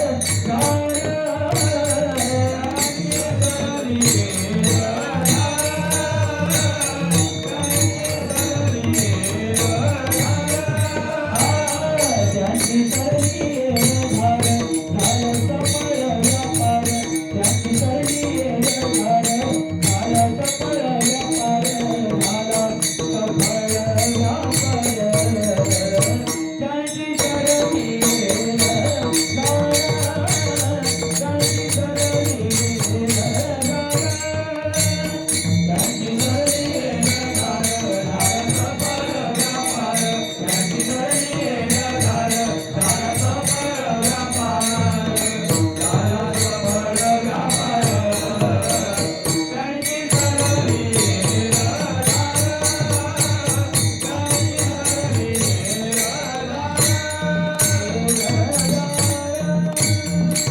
तुकोबाराय म्हणतात ज्यांनी अंतःकरणात भगवान परमात्मा साठवला ना त्यांचा परिणाम काय झाला, काय फळ प्राप्त झालं. त्यांची सरली येरधार झाला सफळ व्यापार. येरधार संपणं म्हणजे काय, जन्म मरणाची वारी संपून जाणे. काय काय येरधार संपणं म्हणजे काय, जन्म मृत्यूचा फेरा संपणं, पुन्हा जन्माला न येणं. मनुष्य जन्माला काय येतो, मुळात जन्माला काय येतो मनुष्य, जन्म घेणे लागे वासनेच्या सगळेची झाले अंगे हरिरूप.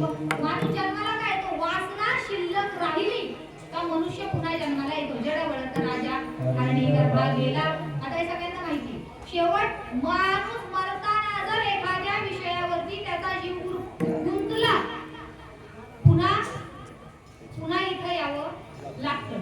काय झालं, एक साधूजी होते, 4-5 असे पट्टे शिष्य होते साधूजींचे. आणि मग आता साधूजी होते, भगवान परमात्म्याचा अपरोक्ष साक्षात्कार झालेला होता. मग आता काही दिवसात मी जाणार याची जाणीव साधूजींना काय झालेली होती का, काही दिवसांनी मी माझा देह ठेवणार आहे. मग त्यांनी त्यांच्या ते 4 पट्टे शिष्य होते त्या शिष्यांना जवळ बोलावलं आणि साधूजींनी सांगितलं, म्हणाले बघा बाळा, पुढच्या 4-5 दिवसामध्ये मी माझा देह ठेवणार आहे. इथून पुढची धुरा तुम्ही सांभाळा. अशा पद्धतीने साधूजींनी सांगितलं. आणखीन एक गोष्ट लक्षात ठेवा म्हणे, ज्या वेळेस माझा देह ठेवीन, माझा देहाला अग्निडाग देण्यात यावा, म्हणजे मला माझ्यावर अग्नी संस्कार करण्यात यावे. माझ्यावर अग्नी संस्कार केल्याच्या नंतर तुमच्या कानावर मृदुंगाचा आवाज येईल. काय सांगितलं साधूजींनी? माझ्यावर अग्नी संस्कार केले का तुम्हाला मृदुंगाचा आवाज ऐकायला आला. मृदुंगाचा आवाज ऐकायला आला की समजा साधूजी म्हणजे आपले बाबा, आपले गुरुजी मुक्कामाच्या ठिकाणी पोहोचले. काय सांगितलं? मृदुंगाचा आवाज ऐकू आला का समजायचं आपले गुरुजी मुक्कामाला पोहोचले. आणि मग ठरल्याप्रमाणे 4-5 दिवसामध्ये पुढे त्या साधूजींनी काय केलं, आपला देह ठेवला.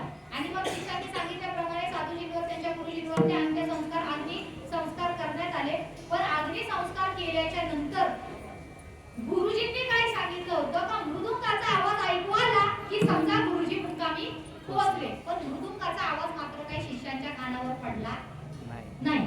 मृदुंगाचा आवाज कानावर पडला नाही. पण शिष्य आता ते आळीपिळी खूप चिडली, म्हणजे झाकली खूप सवा लाखाची. चौघांनी आपापसातच म्हटलं का वाच्यता करायला नको. आपल्या गुरुजींना, आपल्या साधूजींना मानणारा समाज भरपूर आहे. आपण जर हे समाजात सांगितलं तर उद्या आपल्या गुरुजींची काय होईल, नाचक्की होईल. त्याच्यामुळे आपण हे आपल्यातच ठेवूया. पण शिष्यांना मात्र काही झोप येईना. गुरुजींचा सर्व आटोपून सगळे अग्नी संस्कार सगळं झाल्याच्या नंतर शिष्यांना मात्र तो जीव त्यांचा तळमळत राहिला. त्यांच्या प्रश्नाचं निरसन काही होईना. तर गुरुजींनी सांगितलेलं मृदुंगाचा आवाज ऐकला का समजा मी मुक्कामी पोहोचलो. ज्या अर्थी आवाज ऐकू आला नाही त्या अर्थी आपले गुरुजी मुक्कामी गेले. करायचं काय, करायचं नाही. तर त्या गुरुजींचे गुरुबंधू होते. त्यांना ती वार्ता दूर दूर दुसऱ्या राज्यात राहणारे होते. त्यांच्या कानावरती ती वार्ता गेली की आपले बंधुराज गेलेले आहेत, आपले गुरुबंधू. मग भेट देण्याकरता जावं, त्यांची शिष्य मंडळी आहेत म्हणून भेट देण्याकरता आले. मग आपल्या गुरूंचे बंधू आहेत ते, मग यांना नक्कीच काहीतरी याचं उत्तर माहिती असेल म्हणून त्या शिष्यांनी त्यांना विचारलं म्हणे, महाराज आमच्या गुरुजींनी सांगितलं होतं का मी गेलो का मृदुंगाचा आवाज ऐकू येईल, म्हणजे तुम्ही समजा आपले गुरुजी मुक्कामी पोहोचले. पण आम्हाला काय आवाज ऐकू आला नाही, मग गुरुजी गेले तुटक. असं म्हटल्याच्या नंतर त्या दुसऱ्या आलेल्या त्या गुरुजींनी सांगितलं म्हणे, ज्यावेळेस तुमचे गुरुजी गेले त्यावेळेस ते कुठे होते, कोणत्या अवस्थेत त्यांनी आपला देह ठेवला. म्हणे ते त्या खोलीत त्या काटेवरती, त्या बाजेवरती झोपले होते. मग गुरुजी म्हणाले कुठे झोपलेले मला दाखवा. ते खाटेवर गेले. कसे झोपले होते, उजव्या कुशीला होते, डाव्या कुशीला होते, सरळ होते. म्हणे डाव्या कुशीला झोपले होते. ते सुद्धा साधूजी काय झाले, डाव्या कुशीला झोपले. डाव्या कुशीला झोपल्याच्या नंतर समोर एक मोठी खिडकी होती. पण त्या खिडकीचा दरवाजा त्यावेळेस बंद होता. म्हणजे हा दरवाजा तुमचे गुरुजी गेले त्यावेळेस खिडकीचा दरवाजा चालू होता का बंद होता. म्हणजे चालू होता. उघडा म्हणे ती खिडकी.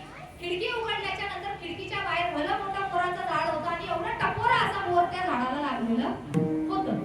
आणि मग त्या टपोरा मोर लागलेला पाहिलं आणि मग गुरुजींनी सांगितलं तुमचे गुरुजी मुक्कामी पोहोचले नाहीत त्याचं कारण हे मोर आहे. काय सांगितलं? तुमचे गुरुजी मुक्कामी पोहोचले नाहीत त्याचं कारण काय आहे, हे मोर आहे. म्हणे कसं काय, म्हणे ते मोर तोडून आणा मी तुम्हाला दाखवतो. मग ते शिष्य गेले, ते झाडावरचं मोर तोडलं आणि गुरुजींकडे आणलं. गुरुजींनी ते मोर फोडलं तर त्याच्यामध्ये एक आळी त्यांना सापडली. आणि मग ते गुरुजींनी सांगितलं हे बघा तुमचे गुरुजी मुक्कामी गेले नाहीत, हे पहा तुमचे गुरुजी. ती आळी अशी हातात धरली आणि म्हणे हे पहा तुमचे गुरुजी. म्हणे कसं काय, म्हणे दाखवतो तुम्हाला. ती आळी नेली, बाहेर ऊन पडलेला होता, जमिनीवर ठेवली. आता त्याला तांबलेलं कडकडीत ती वर्षी ती उन्हाने तापून गेली. त्या जमिनीवरती ती आळी ठेवल्याबरोबर पुढच्या 10-20 सेकंदामध्ये त्या आळीने आपला देह हलवला. म्हणजे ती आळी मरत पावली आणि शिष्यांच्या कानावर मृदुंगाचा आवाज आला. म्हणजे काय, मरता क्षणी गुरुजींची वासना बोरावर गेली. बोराचा आस्वाद घेण्याकरता गुरुजी मुक्कामी न जाता आळीच्या रूपाने बोरात प्रवेश केला. आणि ज्यावेळेस आळी ती मरण पावली तेव्हा गुरुजी मुक्कामी गेले. म्हणजे काय, वासना शिल्लक राहिली काय जन्माला यावं लागतं. विठ्ठला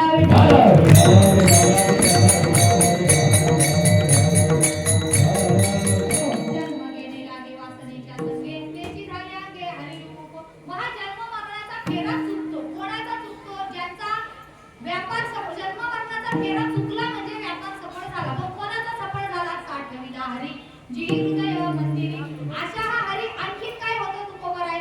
आणखीन हा हरी आमच्या सोबत आल्याच्या नंतर, हरीला साठवल्याच्या नंतर आणखीन काय होतं तुकोबर आहे. तिसऱ्या चरणामध्ये सांगतात त्यांच्याकडे भय शिल्लक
प्रत्येक जीवाला भय आहे आणि चिंता आहे.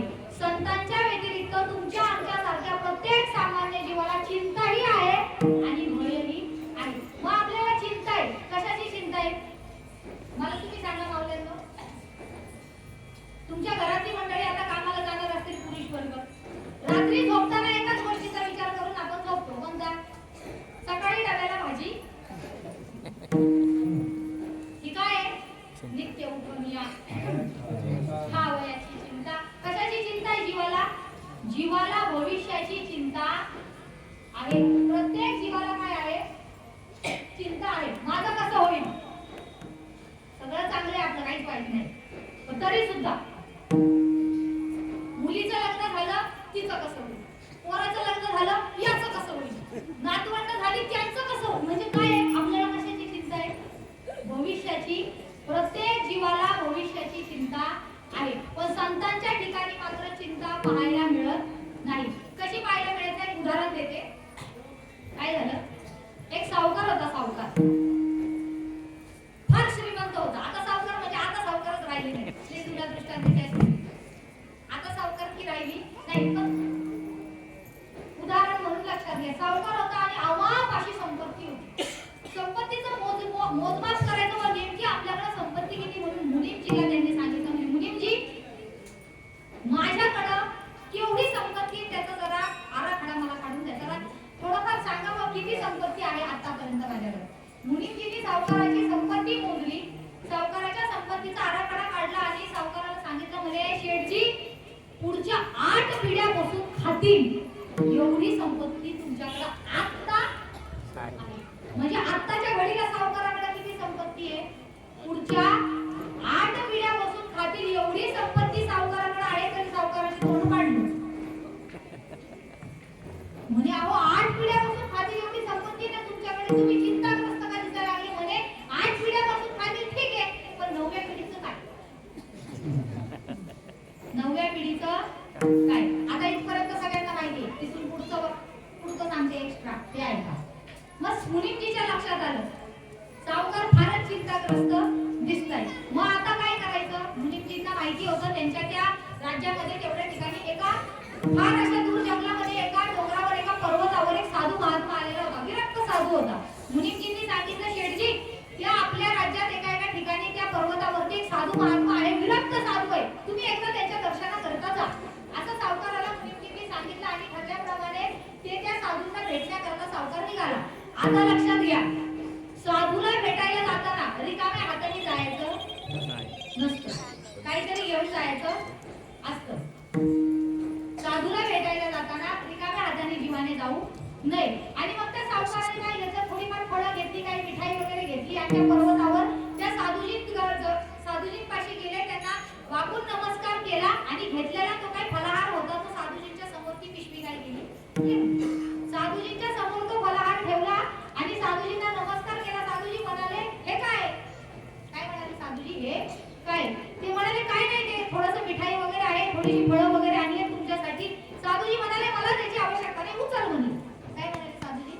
मला त्याची गरज नाही, उचल म्हणे. अहो पण तुमच्याकरता आणले, तुम्ही थोडंसं ते खाल्लं तर मला बरं वाटेल, मी आताच जेवलो म्हणे. साधूजी काय म्हणाले? मी आताच जेवलो, मला आता त्याची गरज नाही, उचल. मग त्याने सांगितलं, आता जेवलं ठीक आहे, राहू दे की संध्याकाळच्याला होईल, मी आता जेवलो ना, संध्याकाळचा मी विचार करत नाही, उचल. कोणी? साधूने सांगितलं. आणि मग त्याने ती पिशवी उचलली, पुन्हा नमस्कार केला, सावकार मागे निघाला. साधूजींनी आवाज दिला, अहो शेळी ठाकून आले कशाला होते? म्हणे ज्याच्याकरता आलो होतो ते काम झालं. नाही लक्षात आलं? तुमच्या लक्षात काय आलं? मी काय सांगितलं? तो म्हणाला 8 पिढ्या बसून खातील एवढा पैसा माझ्याकडे आहे, मी 9व्या पिढीचा विचार करतोय काय होईल. हे साधूजी आता दुपारी जेवले तर रात्रीचा विचार करत नाही, तेव्हाच तेव्हा पाहिजे म्हणतात. मग आपलं काम झालं. काय काम झालं? जीवाकडे चिंता आहे, पण साधूंच्या ठिकाणी चिंता पाहायला मिळत नाही. विठाला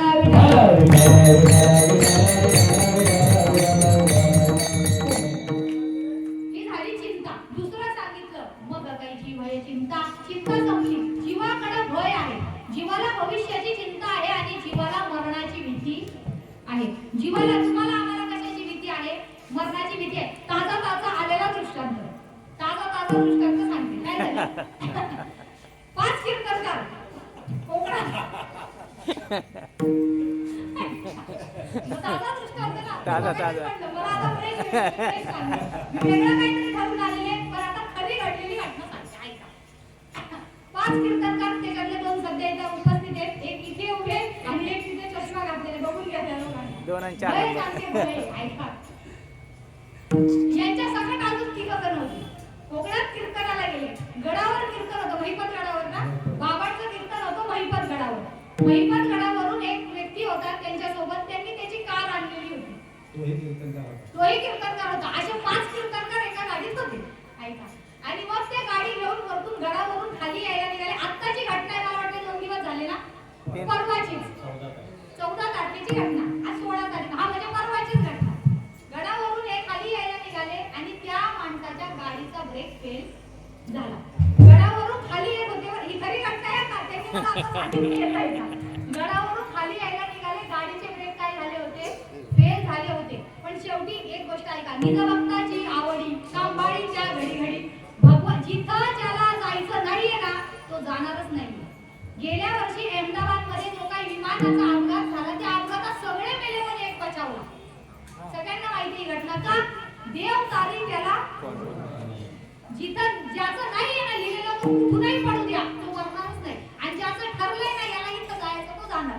आणि मग अशा ठिकाणी म्हणतात आमची पुण्यतिथी तिथं झाली असती. मग अशी त्यांनी मला सांगितलं. दुसऱ्या दिवशी पेपरला हेडलाईन असती काय, 5 कीर्तनकार एकाच वेळेस एकाच गाडीत अपघात हो, 200 फूट खोल जरी जाऊन पडले. आणि पण खरं सांगा, ज्यावेळेस गाडीचा ब्रेक लागत नाही त्यावेळेस काय झालं?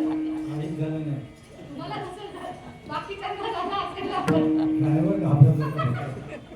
म्हणजे जीवाला कशाची भीती आहे? जीवाला मरणाची भीती आहे. पण संतांच्या ठिकाणी मात्र मरणाची भीती नाही. आबाईच्या दासा काही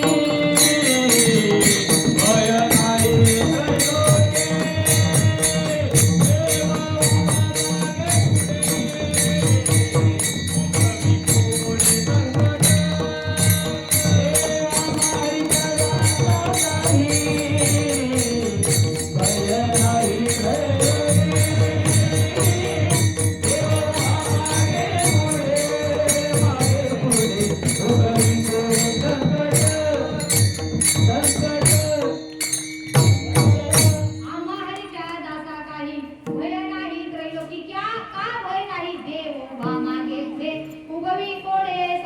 भगवान परमात्मा नेहमी आपल्या सोबत आहे ना, मग अशाला मरणाची भीती शिल्लक राहत नाही. म्हणजे संतांच्या ठिकाणी मरणाची भीतीही नाही, संतांच्या ठिकाणी चिंता नाही. नवे संत ज्या गावात राहतात ना, तिथं सुद्धा चिंता नसते. चिंता नाही गावी विष्णुदासती.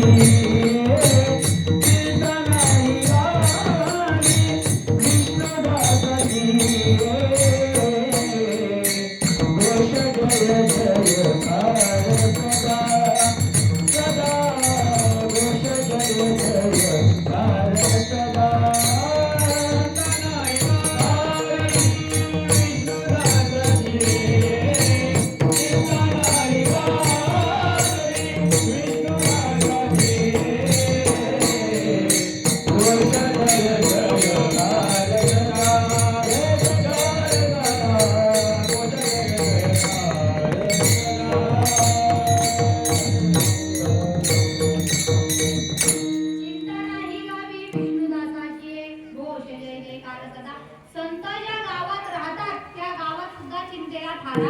नाही. चिंता नाही गावी विष्णुदासाची. नवे एकदा का भगवान परमात्मा अंतःकरणात शिरला ना, का चिंतेला पळून जावं लागतं. चिंताची पळाली गोकुळाबाहेरी प्रवेश भीतरी केला देवे. एक गोकुळाबाहेर म्हणजे काय? हे गोकुळ आहे. या गोकुळात का एकदा भगवान परमात्मा आला का चिंता तिथं शिल्लक राहत नाही. चिंता काय करते? तिथून पळून जाते. एकदा भगवान परमात्मा अंतःकरणात आला का भय शिल्लक राहत नाही. कोणता भगवान परमात्मा अंतःकरणात आणावा, एकदा त्याचं भजन करा. विठोबा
तुका म्हणे हरी तुका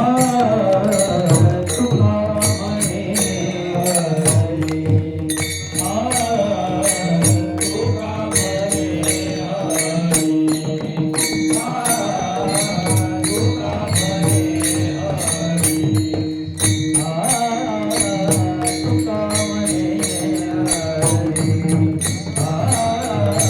तुका म्हणे हरी तुका म्हणे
तुकोबाराय शेवटच्या चरणात म्हणतात तुका म्हणे हरी काही उरोने दिवरी भगवान परमात्मा उरात म्हणजे हृदयात काहीही शिल्लक ठेवत नाही. आता माझं वाक्य जरा नीट लक्षपूर्वक ऐका. ती पाण्याची बॉटल द्या बरं इकडं रिकामी ते ती काय आहे? काय आहे? रिकामी बॉटल. ती मी इथं ठेवली. आता तुम्ही काय म्हणणार? तिथे रिकामी पाण्याची बॉटल आहे. आपण काय म्हणणार? तिथे रिकामी पाण्याची बॉटल आहे. नीट लक्षपूर्वक आहे. आता परत सांगा. आता काय म्हणणार? आता काय म्हणणार? म्हणा म्हणा.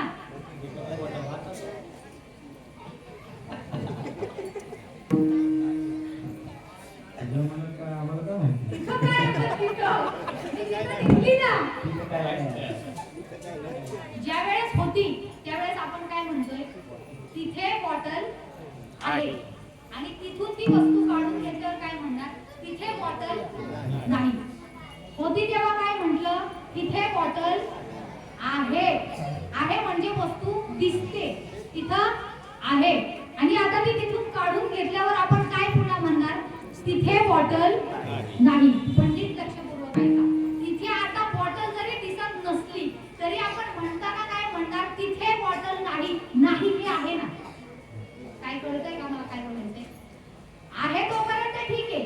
होती दिसत होती ठीक आहे. पण एकदा आपण तिथून काढून घेतल्याच्या नंतर पुन्हा आपण काय म्हणतोय? आता तिथे बॉटल नाही. नाही पण ती आहे. काय आहे? जरी नसली तरी ती तिथं नाही या रूपाने काय आहे. म्हणजे थोडक्यात मला काय सांगायचंय? काही उरोने दी उरी म्हणजे राग द्वेष जे काही षडविकार आहेत ते सगळं संपलं. ते काय झालं? संपलं. चिंता संपली, भय संपलं, राग संपला, द्वेष संपला, मोह संपला. सगळं काही शिल्लक राहिलं नाही. तरी एक शिल्लक राहिला पाहिजे. काय शिल्लक राहतं? देह नव्हे मेज रे उरला उरे विठ्ठल. एकच शिल्लक राहतो. बाकी काही शिल्लक राहत नाही. म्हणजे तुका म्हणे हरी काही उरो दी उरी काही उरत नाही. पण जो उरतो त्याचं नाव भगवान परमात्मा विठ्ठल. ज्ञानेश्वरा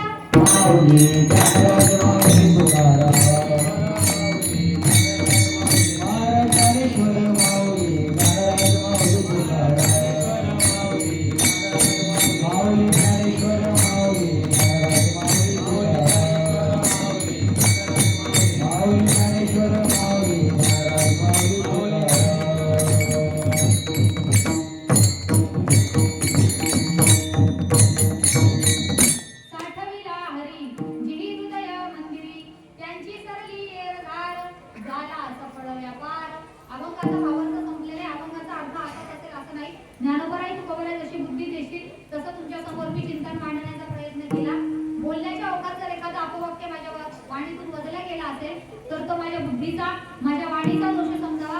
जे काही चांगलं असेल तर तुमच्यासारख्या समस्त संत मंडळींचं आहे, ज्ञानोबा तुकोबारायांचं आहे, भगवान परमात्म्याचं आहे, माझे गुरुवर्य वैकुंठवासी योगनदास महाराज गाडगे बाबांचं आहे. ज्यांच्याकडून आम्ही कीर्तनाचे धडे शिकलो ते आमचे गुरुवर्य मधुकर महाराज शेट्टे आधी तो उपस्थित आहे, बाबांचं आहे. त्यांच्यासारख्या संतांकडून जे ऐकलं ते तुमच्या समोर मी मांडलं. आवर्जून शेवटची 5 मिनिटं मी शिल्लक ठेवली. ती 5 मिनिटं अलीकडे मी सगळ्याच कीर्तना शिल्लक ठेवते एक महत्त्वाची गोष्ट सांगण्याकरता. का आताचा जर अलीकडचा समाज आपण पाहिला, मी गेल्या वर्षी सांगून गेले आणि यावर्षी पुन्हा तेच सांगते.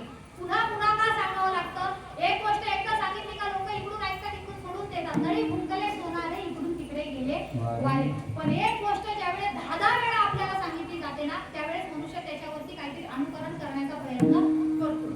आताकडचा अलीकडचा जर समाज आपण पाहिला तर फार दुरावस्था झालेली आपल्याला समाजाची दिसते. समाज हा आपल्या धर्मापासून, आपल्या परंपरेपासून, आपल्या संस्कृतीपासून काय झालेला दिसतो आपल्याला?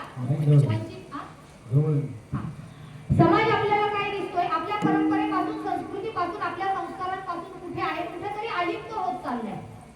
आता समाजाची कीर्तन बघण्याची पद्धत सुद्धा समाज वेगळ्याच पद्धतीने कीर्तनाकडे पाहू लागला. एक मनोरंजनाचं साधन म्हणून समाज काय करतोय? कीर्तनाकडे पाहतोय. पण एक गोष्ट लक्षात ठेवा, हे काय करमणूक असते त्याला तमाशा म्हणतात.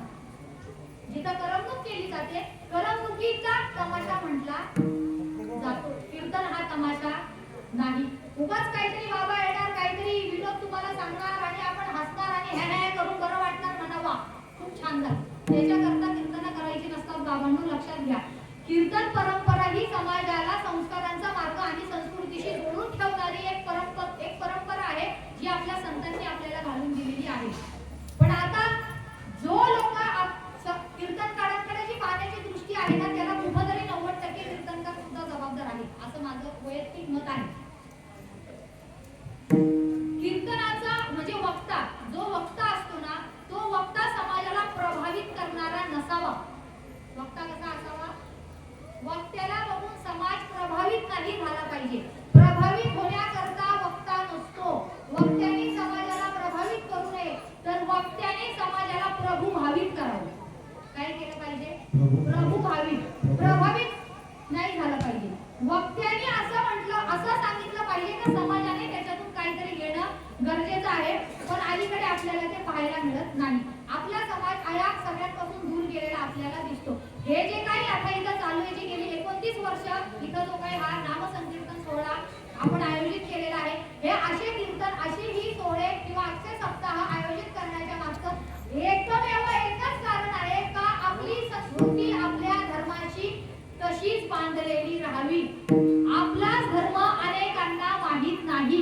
आपल्या धर्माचे मुख्य संत आपल्याला माहित नाहीत. आपला धर्म कशाच्या आधारावर आहे आपल्याला आणखी ठाऊक नाही. याच्या मागचा एकमेव, तुम्ही आताच्या तरुण पिढीला विचारा, आपले धर्मग्रंथ मुख्य किती आहेत ते सुद्धा आताच्या पिढीला सांगता येणार नाही. सांगता येईल का? हुशार नाही म्हणता तुम्ही. का सांगता येणार नाही? त्याच्या मागचं कारण माहिती का? आपण कधी त्यांना सांगतच नाही. आपला ओढा फक्त तू अभ्यास कर, शाळेत जा, एवढ्या टक्क्यांनी आपल्याला मार्क पाडायचे आणि आपल्याला कलेक्टर व्हायचे, डॉक्टर व्हायचे. आणि तुम्ही सगळं व्हाल ना. शिक्षण महत्वाचंच आहे, वादच नाही. शिक्षणाशिवाय पोट भरणार नाही. पण उद्या आपल्या लेकराने आपल्या पेटात लाथ मारून आपल्याला घराच्या बाहेर काढू नये असं जर वाटत असेल ना, तर त्याला आपल्या संस्कृतीशी जोडून ठेवणं गरजेचं आहे. इथं बसलेले किती जण आपल्या मुलांना आठवड्यातून एकदा तरी मंदिरात घेऊन जातात? सांगा बरं. हात वर करा, हात. आपली लहान आता आजच्या बसल्यात काही नातवंड किती जण इथं बसलेली आहे, जे आठवड्यातून किमान एकदा तरी आपल्या नातवंडांना मंदिरात घेऊन जातात. आपले मुख्य देवी देवता काय आहे याची जाणीव कोण करून देतं? अलीकडच्या मुलांना दिवाळी साजरी करायची म्हणजे छान छान कपडे घालायचे, मोठमोठाले बॉम्ब आणायचे, फटाके आणायचे, उडवायचे, एवढाच सण आपल्याला माहिती आहे. आपल्याला दसरा फक्त रावण जाळायचं एवढंच माहिती आहे. त्याच्या मागची कारणं माहित आहेत का? दिवाळी का साजरी केली जाते हे कधी आपण सांगितलंय का? गुढीपाडवा का साजरा केला जातो आपल्याला माहिती आहे का? इथं बसलेले किती जरी महाराष्ट्रीयन इथं असतील, महाराष्ट्रात जन्मलेले आपण महाराष्ट्रीयन आहोत, किती जण पाडव्याच्याच दिवशी एकमेकांना नवीन वर्षाच्या शुभेच्छा देतात? कोणीच देत नाही. मी सांगते ना, सगळेजण 31 लाच म्हणणार happy new year, happy new year. झालं. बरोबर आहे का माझं म्हणणं? काय बरोबर पण म्हणतायत राव. अवघड आहे आता. 29 वर्ष झालं केलं काय मग? ही जी लहान लहान लेकरं बसलेली आहेत ना, ही आपल्या हिंदुस्थानाची भावी पिढी आहे, लक्षात ठेवा. आपला धर्म टिकून राहावा असं वाटत असेल ना, तर यांना चार गोष्टी शांतपणाच्या शिकवा, नाही तर हे तुझ्या उठून म्हणतील त्यांनी 16,108 केल्या, मग आम्ही केल्या तर काय बिघडलं. पण त्यांनी का केल्या ह्याच्या मागचं कारण त्यांना सांगा. चुकीची लोक येतात, चुकीच्या पद्धतीने आपल्या धर्माचं ज्ञान त्या विद्यार्थ्यांना देतात, लहान लेकरांना देतात. मग अशी मुलं आपल्या धर्माबद्दल करून काय होतात? अधिक होतात, वंचित होतात. आणि अशा मुलांना मग आपल्याच धर्माचा राग येऊ लागतो, द्वेष निर्माण होतो. असं होता कामा नये. आपली संस्कृती टिकावी ना, तर आत्तापासूनच त्या लहान लेकरांना आठवड्यातून एक दिवस, लय नाही मी सांगते, रोजच घेऊन जा माझं म्हणणं नाही. आपण मुंबई सारख्या ठिकाणी राहतो, इथं घड्याळाच्या काट्यावर माणसाला पळावं लागतं. एवढी धावपळीचं आपलं जीवन आहे. पण किमान आपल्या घरातली जी काही लहान लेकरं आहेत, आठवड्यातून एकदा तरी त्यांना एखाद्या मंदिरात घेऊन जा. त्या भगवंताचं दर्शन घेत असताना ही देवता कोणती आहे याचा परिचय त्या लेकराला करून द्या. जो जो सण आपल्या परंपरेमध्ये आहे, जो जो सण आपण साजरा करतो, प्रत्येक सणाची यथोचित माहिती आपल्या मुलांना द्या. घरात भोजन करत असताना मी आता भूक लागली, मी 8 वाजता जेवते, ते येतील ते 10ला जेवतील, असं करू नका. नसेल कोणी कोणी कामाच्या वेळा मागं पुढे आहेत, कुणी कधी येतं मान्य, पण किमान रजेच्या दिवशी तरी सहकुटुंबाने एकत्रित बसून भोजन करा. जो तो घरात बसलाय, प्रत्येकाच्या हातात मोबाईल, तो सोफ्यावर बसलाय इंस्टाग्राम पाहतोय, तो खुर्चीवर, कोणी एकमेकांशी बोलायला तयार नाही. आताची कुटुंबाची दुरावस्था आपल्याला पाहायला मिळते ना, त्यामागचं एकमेव कारण आहे कुटुंब. पूर्वीची माणसं अशिक्षित होती, अनाडी होती, आमटे बहादूर होती, पण पूर्वीच्या समाजामध्ये एकच अशा कर्ता पुरुष असायचा आणि त्यांनी सबंध कुटुंब स्वतःच्या ताब्यात बांधून ठेवलेलं असायचं. आता काय जो कर्ता धरता आहे तोच म्हणतो, छे कशाला एकत्र राहायचं, कुठं या डोक्याला कटकटी म्हणतो ना. जो करताय तोच हे म्हणतोय. उलट कर्त्या पुरुषाचं काम आहे का कुटुंबाला, का तुम्ही भले वेगवेगळे राहा, काही हरकत नाही, पण सणावाराला एकत्र या, एकत्र बसून जेवण करा. याने कुटुंबातील सलोखा टिकून राहणार आहे. आणि हेच अनुकरण, आपलं अनुकरण आपली मुलं करणार आहेत आणि त्या पद्धतीनं आपण पुढे चालणार आहोत. कारण की आपली पुढची येणारी भावी पिढी आहे, त्यांनी वाया जाऊ नये असं वाटत असेल तर त्यांना यथोचित आपल्या धर्माचं ज्ञान आई वडिलांकडून, आजी आजोबांकडून होणं गरजेचं आहे. एवढंच माझं म्हणणं आहे. जोरात बोलले, मी रागात बोलले असं समजू नका, पण प्रेमाने लेकरू तुम्हाला साथ घालतंय असं ऐका. आणि माझं तेवढं म्हणणं पटवून बघा. तुम्हाला योग्य वाटत असेल तर घ्या, नाही घ्यायचं तर नका घेऊ. मला काय करायचं मी आता सांगत जाणार. असे किती आहेत, वाचत आहे लोक, कोणी नाही ऐकत काही. ज्ञानोबा आहे, तुकोबा आहे, बोंबलून सांगून गवले, त्यांचं नाही ऐकलं तर आम्ही 3-4 हजारावाल्यांचं काय करायचं. विठ्ठला जर काही चुकलं असेल तर क्षमा करा. तुमचं लेकरू समजून पदरात घ्या. एवढं बोलून माझी झालेली सेवा भगवान परमात्मा ज्ञानोबा तुकोबा यांच्या चरणी अर्पण, माझ्या आई वडिलांच्या चरणी अर्पण, माझे गुरुवर्य इथं उपस्थित आहेत त्यांच्या चरणी अर्पण, माझे गुरुवर्य वैकुंठवासी बबनदास महाराज गाडगे त्यांच्या चरणी अर्पण, तुम्हा समस्त संत मंडळींच्या चरणी अर्पण. कीर्तनाला उपस्थित असलेले या पंचक्रोशीतील सर्व कीर्तनकार, प्रवचनकार, टाळकरी, माळकरी, मृदुंग सेवक, श्रोतृ वर्ग ज्यांनी शांत चित्ताने बसून 2 तास माझी बडबड ऐकून घेतली, सर्वांना धन्यवाद देते आणि माझी झालेली सेवा भगवंताच्या चरणी समर्पित करते. विठ्ठल जय जय.